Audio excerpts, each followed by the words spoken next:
Germantown Multi Speciality Hospital, Dr. Mir Jawad Zar Khan, National Award winner, Senior Orthopedic Surgeon and Director of Germantown Multi Speciality Hospital। इनके साथ most senior and world experience doctor की team आपकी खिदमत में रहेगी। अस्सलाम वालेकुम नाजरीन, 7H न्यूज सच को रखे आपके आगे। नलगुंडा के इलाके में मंडल रेवेन्यू इंस्पेक्टर को 20,000 रुपए रिश्वत लेते हुए रंगे हाथों गिरफ्तार कर लिया।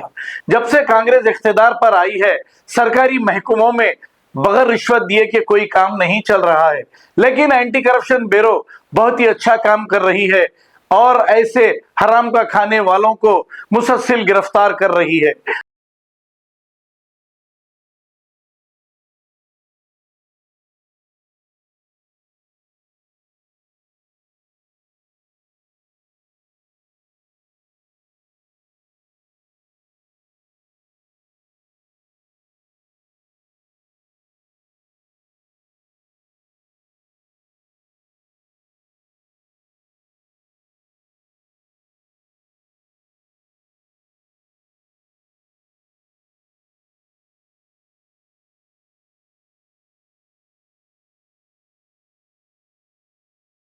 Germantown Multi Speciality Hospital, Dr. Mir Jawad Zar Khan, National Award winner, Senior Orthopedic Surgeon and Director of Germantown Multi Speciality Hospital। इनके साथ most senior and world experience doctor की टीम आपकी खिदमत में रहेगी। Doctor Wasif Azam, doctor Bharvi Chandori, senior cardiologist और दीगर specialist doctor की टीम खिदमत अंजाम दे रही है। Robotic surgery, advance cath lab, MRI, operation theatre, ICU, 2D ultrasound and pathological laboratory की 24 घंटे इमरजेंसी सर्विस के साथ अपने तमाम अमराज का मुकम्मल इलाज करवाइए। Germanton multi speciality hospital, opposite to pillar number 150, Attapur, Hyderabad. खबर है शहर की, खबर है गाँव की, खबर है सारी दुनिया की। 7H न्यूज पसंद आए तो लाइक कीजिए, शेयर कीजिए और सब्सक्राइब करना ना भूलें। 7H news.